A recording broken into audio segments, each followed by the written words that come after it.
নমস্কার বন্ধুরা, কল্যাণীর রান্নাঘরের নতুন আরও একটা পর্বে আপনাদের সবাইকে স্বাগত। আজ আমি আপনাদের সঙ্গে শেয়ার করব চিকেনের পাতলা লাল ঝোলের রেসিপি। এখন ওয়েদার চেঞ্জের সময় গরমটা বেশ একটু পড়ে গেছে। এই সময় খুব বেশি মশলা ব্যবহার না করে অল্প মশলা দিয়ে একটু পাতলা ঝোলের চিকেন খেতে খুবই ভালো লাগে। আপনাদের সঙ্গে সেই রেসিপি আজকে শেয়ার করছি। 700 গ্রাম উইথ বোন চিকেন ভালোভাবে ধুয়ে পরিষ্কার করে জল ঝরিয়ে রেখেছি।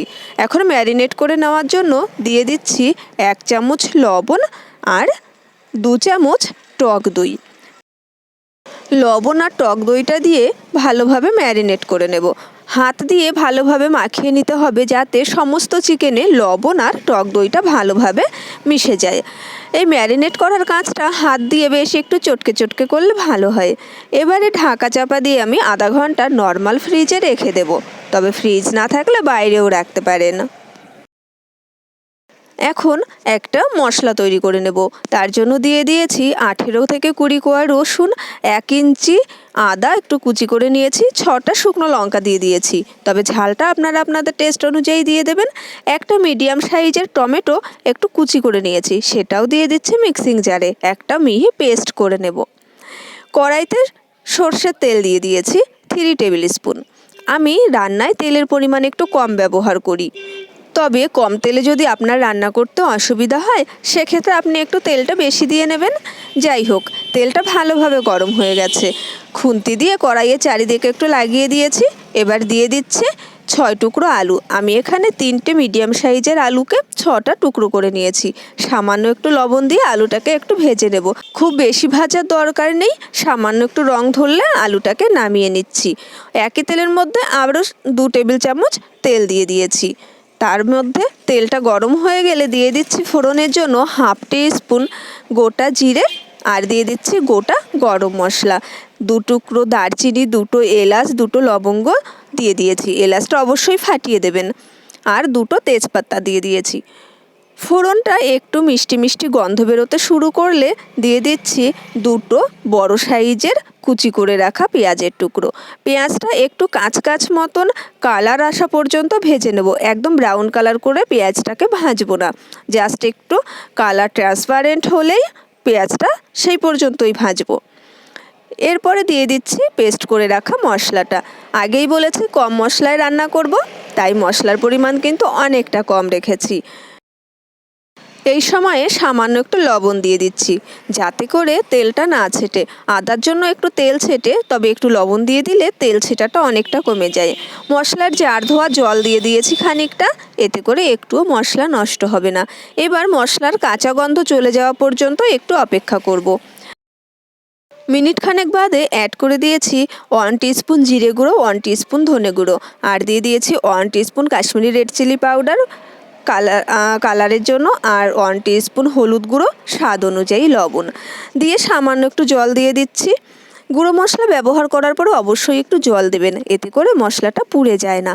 এখন কষিয়ে নিতে হবে মশলাটাকে ততক্ষণ পর্যন্ত যতক্ষণ পর্যন্ত না তেলটা সেপারেট হয় এবং মশলার সম্পূর্ণ কাঁচা গন্ধটা চলে না যায়।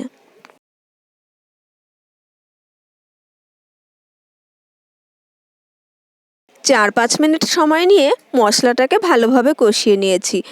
তেল সেপারেট হয়ে গেছে, সুন্দর কষানো হয়ে গেছে। এখন অ্যাড করে দিচ্ছি ম্যারিনেট করে রাখা চিকেনটা। মশলাটা কষানো হয়ে গেলে দেখবেন কড়াইয়ের নিচে একটু ধরে ধরে যাচ্ছে, তখনই বুঝবেন যে মশলাটা কষানো হয়ে গেছে। চিকেনটা অ্যাড করে মশলার সঙ্গে ভালোভাবে মিশিয়ে নিতে হবে যাতে করে সমস্ত চিকেন মশলার সঙ্গে খুব ভালোভাবে মিশে যায়। আমার রেসিপিগুলো আপনাদের কেমন লাগছে অবশ্যই কমেন্ট করে জানাবেন। ভালো লাগলে চ্যানেলটা সাবস্ক্রাইব করতে ভুলবেন না। পাশে থাকা বেল আইকন অবশ্যই ক্লিক করে রাখবেন, এতে করে আমি নতুন নতুন রেসিপি শেয়ার করার সঙ্গে সঙ্গে আপনি নোটিফিকেশান পেয়ে যাবেন। চিকেনটাকে মশলার সঙ্গে খুব ভালোভাবে মিশিয়ে নিয়েছি, তারপরে ঢাকা চাপা দিয়ে মিনিট 5 অপেক্ষা করলাম। তারপর ঢাকা চাপা খুলে নিয়েছি আবার একটু নাড়িয়ে দেওয়ার জন্য যাতে করে নিচে ধরে না যায়। আবারও ঢাকা চাপা দিয়ে কষাতে দেব। এরকমভাবে 2-3 বার ঢাকা চাপা খুলে চিকেনটাকে ভালোভাবে একটু নাড়িয়ে দিতে হবে, আবারও ঢাকা চাপা দিয়ে একটু কষাতে হবে। তাহলে চিকেনটা ভীষণ ভালোভাবে কষানো হবে, আর চিকেন যত ভালো কষানো হবে চিকেনের টেস্ট কিন্তু ততটাই ভালো হবে। তো দেখুন একদম তেল ছেড়ে দিয়েছে। আমি প্রায় 20 মিনিট সময় নিয়ে চিকেনটাকে খুব ভালোভাবে কষিয়ে নিয়েছি। আর চিকেনটা কষানোর সময় গ্যাসের ফ্লেমটা রেখেছি লো টু মিডিয়ামে। চিকেনটা বেশ সুন্দরভাবে কষানো হয়ে গেছে। এই সময় আলুটাকে অ্যাড করে দিয়ে আবারও একটু নাড়াচাড়া করে দিচ্ছি। তারপরে ঢাকা চাপা দিয়ে 5 মিনিট অপেক্ষা করব। এতে করে আলুর মধ্যেও মশলার ফ্লেভারটা বা মশলাটা খুব ভালোভাবে ঢুকে যাবে। মিনিট 5 পরে ঢাকা চাপা খুলে নিয়েছি। আবারও একটু নাড়াচাড়া করে নিচ্ছি নিচে ধরে গেছে কিনা। আর দেখেই বুঝতে পারছেন কত সুন্দরভাবে চিকেনটা কষানো হয়েছে, একদম তেল ছেড়ে দিয়েছে। এই সময় অ্যাড করে দিচ্ছি পরিমাণ মতন গরম জল। যে কোনো রান্নায় গরম জল ব্যবহার করলে রান্নার টেস্ট ভালো হয়, আর চিকেনের তো আরও বেশি ভালো হয়। তা অবশ্যই চেষ্টা করবেন গরম জল ব্যবহার করার। যেহেতু এটা পাতলা ঝোলের চিকেন কারি হচ্ছে, তাই জলের পরিমাণটা একটু বেশি রেখেছি। দিয়ে দিচ্ছি 4টে চেরা কাঁচা লঙ্কা। এই কাঁচা লঙ্কায় খুব সুন্দর একটা ফ্লেভার আসে। এবারে ঢাকা চাপা দিয়ে 10 মিনিট অপেক্ষা করব। মিনিট 10 বাদে ঢাকা চাপা খুলে নিয়েছি। চিকেন কারিটা প্রায় আমার অলমোস্ট ডান। তবে আপনারা যদি ঝোলের পরিমাণ কম রাখতে চান তাহলে আরও খানিকটা জল কম দেবেন।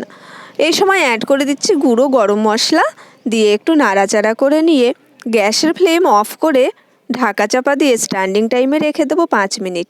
আর চারিদিকে দেখুন তেলটা সেপারেট হয়ে গেছে। তো চিকেন কারি একদম রেডি গরম গরম ভাতের সঙ্গে সার্ভ করার জন্য। আপনাদের যদি নতুন কোনো রেসিপির রিকোয়েস্ট থাকে আমাকে অবশ্যই কমেন্ট করে জানাবেন। আমি চেষ্টা করব সেই রেসিপি আপনাদের সঙ্গে শেয়ার করার। আজকের মতন টাটা, দেখা হবে পরের রেসিপির সঙ্গে। সেই পর্যন্ত ভালো থাকবেন।